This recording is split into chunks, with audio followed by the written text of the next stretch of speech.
Para pecinta jengkol, mana suaranya? Beh, enak banget nih. Apalagi kalau disantap dengan ikan sepat asin dan petai. Kenikmatan yang sungguh tiada tara. Hihihi.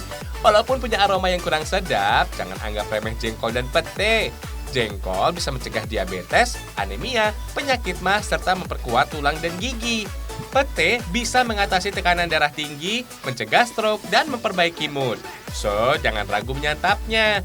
Asal jangan dikonsumsi nggak berlebihan. Oh iya, fams. Bau menyengat pada petai disebabkan adanya enzim metil merkaptan sebagai sisa metabolisme yang dibuang. Biasanya bau ini terdapat pada keringat dan urin. Bau ini bisa terus tercium sekitar 30 menit sampai 2 hari setelah makan pete tuh. Dahsyat ya. Lanjut, kita goreng jengkol, fams. Nah, bau yang dikeluarkan pada jengkol disebabkan adanya kandungan sulfur bernama asam jengkolat. Sekarang tumis bumbu halusnya sampai keluar aromanya.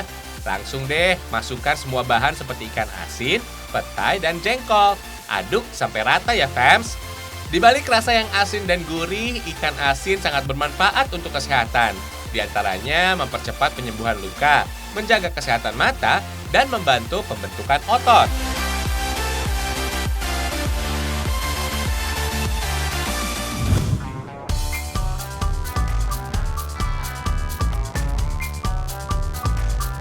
Waktunya kita intip pengolahan ikan asin nih. Sebenarnya cara ini sebagai proses pengawetan ikan secara alami. Garam digunakan untuk menghambat pertumbuhan bakteri di dalam daging ikan. Cara mengolahnya simpel kok. Ikan yang sudah bersih tinggal dimasukkan ke dalam wadah berisi air. Lalu taburi garam kasar ke seluruh permukaan wadah. Fams, kemudian garam sangat menentukan proses pembuatan ikan asin. Garam yang biasanya dipakai adalah garam dapur murni yang banyak mengandung natrium klorida. Tinggal diamkan selama 12 jam supaya garam terserap ke dalam daging ikan dengan baik, fams. Kalau sudah begini, bakteri di dalam tubuh ikan bisa terhambat bahkan terhenti. Selanjutnya rendam ikan dalam air mendidih selama 5 menit. Baru deh jemur. Proses penjemuran ini membutuhkan waktu 2 hari sampai ikan asin benar-benar kering.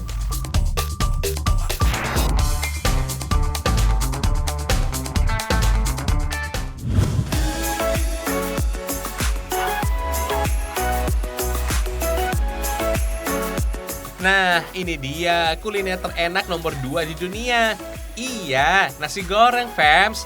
Kelezatan nasi goreng membuat semua orang kerap melakukan inovasi masakan. Bukan cuma berwarna coklat karena ada tambahan kecap. Ada juga nasi goreng berwarna kuning, hijau, dan merah loh. Makin unik lagi, nasi goreng bukan cuma disajikan di atas piring, melainkan di atas hot plate atau piring panas. Lihat nih, tampilannya cantik dan unik ya. Warna merah dan kuning kayak gini dapat meningkatkan selera dan nafsu makan tuh. Bahkan warna kuning juga sering dihubungkan dengan warna kebahagiaan karena otak bisa mengeluarkan lebih banyak serotonin atau hormon yang membuat bahagia. Katanya sih nasi goreng asalnya dari Tiongkok, fams, sejak tahun 4000 sebelum Masehi. Nasi menjadi bagian paling penting dalam kuliner tradisional Tionghoa. Keberadaan nasi goreng karena kebiasaan masyarakat Tionghoa yang tidak suka membuang sisa makanan atau menikmati makanan dingin. Makanya nasi diberi berbagai bumbu dan digoreng untuk dihidangkan kembali.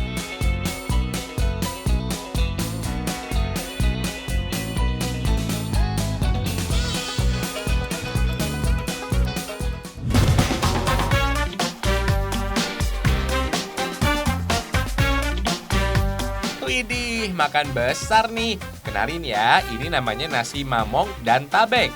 Kuliner khas dari Kabupaten Bondowoso, Jawa Timur. Rasa gurih dari nasi mamong bisa bikin nagih loh. Nasi terdapat rantai panjang karbohidrat kompleks yang butuh waktu lama untuk diurai tubuh. For your info nih, menu nasi mamong terinspirasi dari kebiasaan masyarakat desa yang kerap membawa bekal saat bepergian jauh. Nah, bekal ini disebut dengan nasi tabek. Bumbu yang nggak boleh ketinggalan, kelapa, fams. Kelapa emang sering digunakan dalam kuliner Nusantara. Fungsinya banyak, fams. Mulai dari memperkaya rasa, penyedap alami, menguatkan aroma masakan, hingga menghilangkan bau tak sedap dan mengempukkan daging. Lanjut, tumis bawang dan cabai. Disusul ikan teri, daging ayam, dan daun kemangi. Daun kemangi punya banyak manfaat untuk kesehatan, mulai dari memperbaiki sistem pencernaan, membersihkan kulit, dan menurunkan resiko penyakit jantung. Sekarang kita bikin nasi gurihnya. Masak beras bersama serai geprek dan daun salam. Jangan lupa santan, Fems. Daun salam punya banyak manfaat untuk menurunkan berat badan, mengobati darah tinggi, dan asam urat. Masukkan deh nasi gurih dan olahan ikan teri serta daging ayam ke dalam daun pisang, Fems. Bungkus yang rapi dan kukus. Proses mengukus makanan ternyata banyak keuntungan tuh. Kandungan vitamin dan mineral makanan bisa tetap terjaga dengan baik.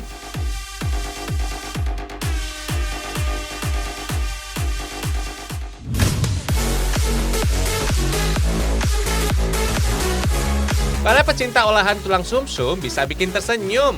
Kita nikmati kuliner enak dari Kota Bogor, Jawa Barat. Uniknya, sumsum tulang ini bisa diolah jadi berbagai menu nikmat. Mulai dari sop, sate, sampai nasi goreng. Cadas! Kandungan sumsum tulang sapi ini kebanyakan mengandung lemak yang bisa menjadi sumber hormon khusus. Rasanya enak, manfaatnya juga banyak. Hebatnya lagi, sumsum tulang sapi ini bisa menyehatkan tulang dan sendi loh, menghambat proses penuaan, dan melancarkan pencernaan. Sumsum tulang ini bisa kalian temukan pada jaringan lunak pada rongga interior tulang, tempat produksi sebagian besar sel darah baru. Oh iya, sumsum tulang sapi yang digunakan di sini berasal dari bagian kaki sapi tulang belakang. Meski sama-sama dari tulang, kedua bagian sumsum ini memiliki karakteristik yang berbeda tuh. Untuk sumsum kaki sapi, teksturnya lembut dan bikin meleleh di mulut. Sedangkan sumsum tulang belakang memiliki tekstur yang kenyal saat direbus.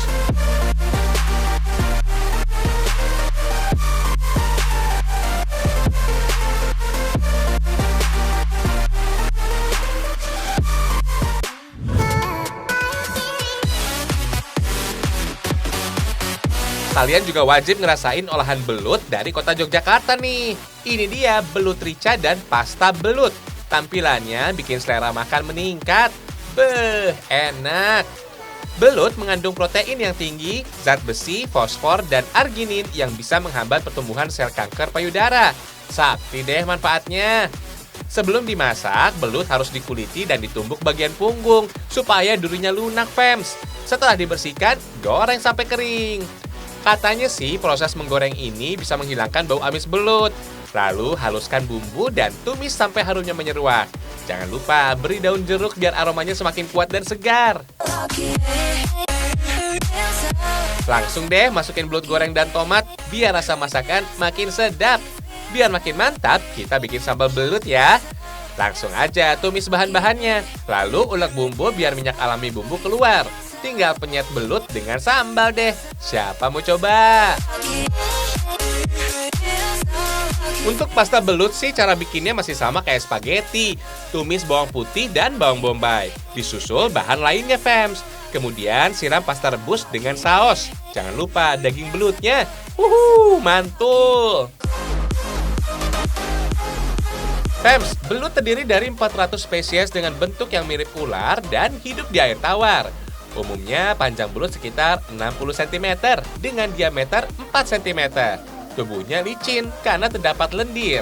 Belut memiliki sirip punggung, sirip dubur, dan sirip ekor yang sangat kecil. Jenis ikan pemangsa ini memiliki berat mencapai 4 kg per ekor. Hewan yang suka sembunyi di lubang ini dapat hidup di dataran rendah hingga dataran tinggi sekitar 1.200 meter di atas permukaan laut.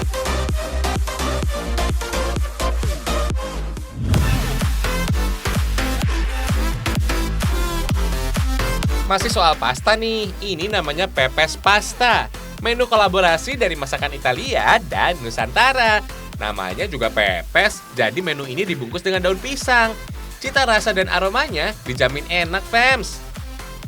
Daun pisang yang dibakar bisa mengeluarkan senyawa polifenol. Senyawa inilah yang memberikan aroma khas pada makanan. Kalau pasta memiliki kadar indeks glikemik rendah yang bisa menaikkan kadar gula darah secara perlahan. Sehingga baik dikonsumsi oleh penderita diabetes tuh. Sekarang tumis bumbu, disusul ayam suwir, sosis, dan sayuran. Langsung siram saus pasta dan pasta penne. Di balik kenikmatan rasanya, pasta menyimpan nutrisi yang bermanfaat bagi kesehatan. Bisa sebagai sumber energi, melancarkan pencernaan, menjaga kesehatan mata, dan meningkatkan kekebalan tubuh. Setelah dikasih keju mozzarella, bungkus pakai daun pisang dan bakar. Daun pisang nggak cuma bermanfaat sebagai pembungkus makanan aja, nutrisinya bisa mengatasi radang tenggorokan dan batuk. Bahkan daun pisang bisa digunakan untuk mengatasi mimisan seperti daun sirih tuh.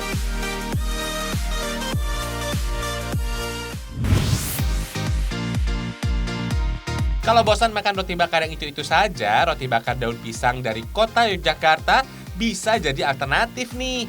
Lihat tuh tampilannya, sepintas kayak nasi bakar. Rasanya juara. Roti bakar ini bukan cuma bisa menambah energi, baik juga loh dikonsumsi oleh penderita diabetes dan diare. Oh iya, warna hitam pada roti ini karena adanya bubuk charcoal atau arang aktif. Katanya sih, bubuk ini bisa mencegah penuaan dini dan mengusir bau badan. Lanjut, kita panggang roti dan pisang, Fems. Langsung bungkus deh pakai daun pisang. Oh iya, kandungan lilin yang menguap saat daun pisang dipanaskan bisa membuat rasa makanan semakin enak loh. Lilin alami pada daun ini bisa mencegah makanan tumpah atau merembes keluar. Kandungan polifenol daun pisang sebagai antioksidan yang mampu mencegah kanker, penyakit jantung, dan Alzheimer. Fems, roti bakar dulu berasal dari sisa roti pada zaman Roma kuno. Nama roti bakar alias toast berasal dari kata toastum, yang dalam bahasa Latin artinya dibakar.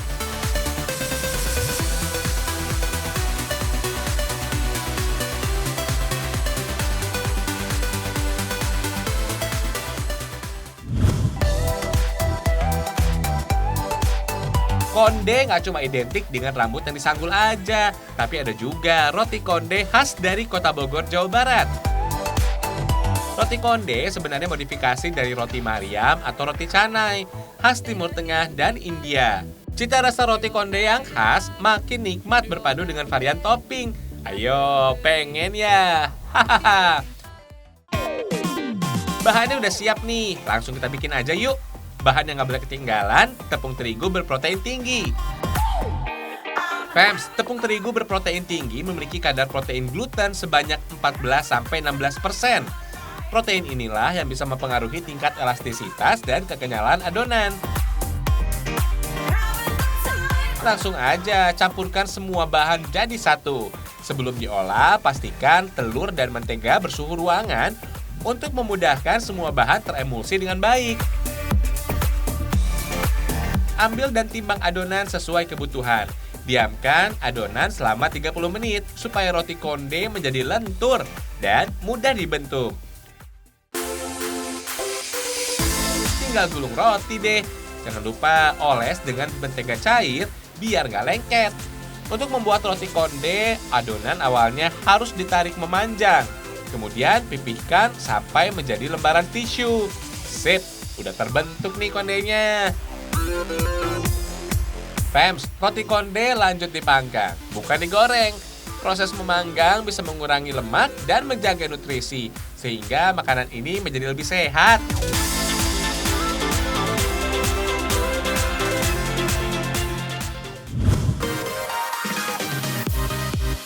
Fems, masih ada nih jajanan pasar khas dari kota gede Yogyakarta yang gak kalah juara.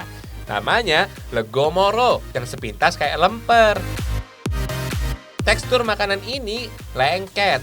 Katanya sih tekstur lengket ini menjadi simbol eratnya hubungan antar warga.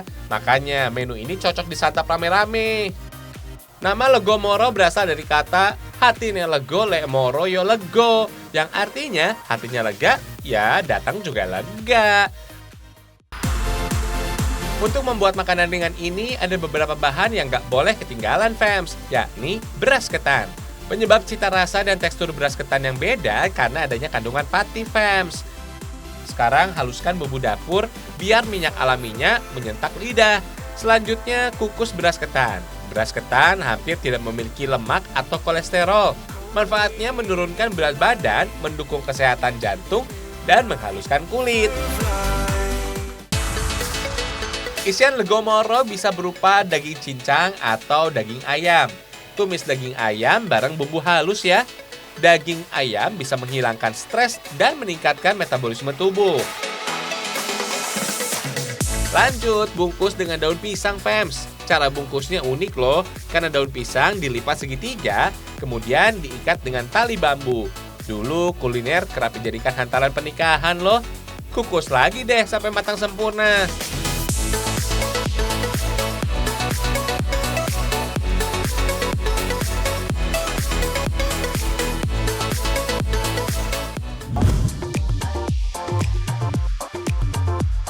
Kalau suka makan kuah, cobain menu dari Madura, Jawa Timur. Ini namanya cake. Sepintas, kuliner ini nggak beda jauh sama sop, fams, tapi rasanya lebih manis. Kalau isiannya terdiri dari lidah sapi, aneka sayuran, dan taburan kentang goreng. Cake ini punya teman yang nggak bisa dipisahkan. Namanya pae.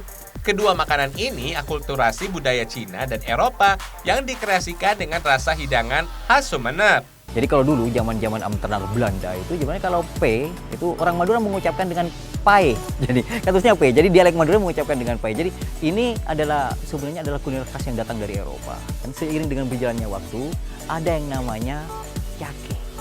Cake ini menjadi kuah ya, menjadi kuah dari P itu sendiri.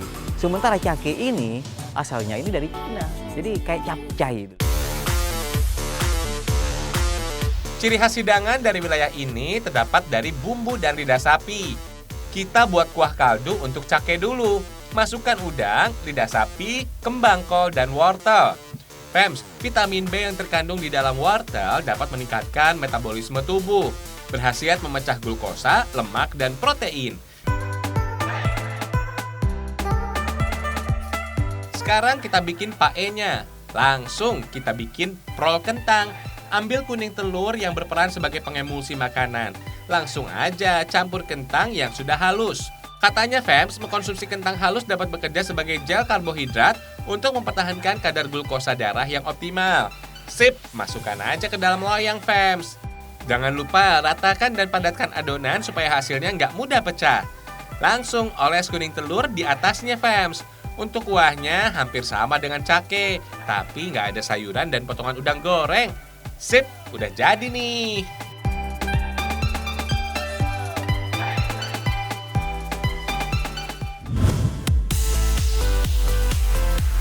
Wih, lucu-lucu ya kerajinan gerabahnya. Kerajinan ini asalnya dari Cirebon, Jawa Barat. Cocok banget nih dipakai buat minum teh saat sore hari. Minum teh bermanfaat menurunkan berat badan, gigi lebih kuat, dan menurunkan kolesterol. Cara bikin gerabah ini campur tanah liat dengan pasir, fams. Komposisinya 1:3. Aduk bersama air sampai tercampur rata ya. Tinggal bentuk menjadi poci saja. Harus hati-hati ya, kalau enggak hasilnya bisa hancur. Tiap daerah itu sebenarnya karakter tanahnya beda-beda. Kalau di sini tergolongnya earthenware, tapi yang monmorilinit, kata bahasa keramiknya gitu. Jadi ada kandungan zat besi atau mangan yang banyak di situ. Katanya wilayah ini menjadi awal tempat peradaban gerabah di Jawa Barat pada masa pra-Islam. Memasuki abad ke-15, wilayah ini menjadi pusat pembuatan gerabah. Bentuk bagian alas teko sampai tutupnya. Lumayan juga nih hasilnya, padahal baru belajar bikin loh.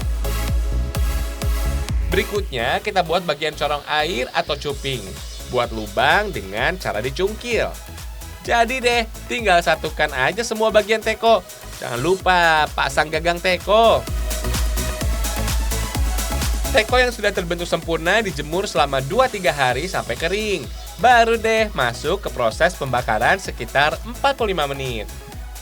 Jangan kelamaan, gerabah malah bisa hancur karena terlalu panas. Setelah pembakaran cukup, angkat gerabah dengan alat khusus dari bambu. Maklum, masih panas tuh. Wah, gerabah yang dibakar banyak banget, Untuk menghemat biaya, pembakaran emang dilakukan bersama dengan pengrajin lain di daerah sekitar.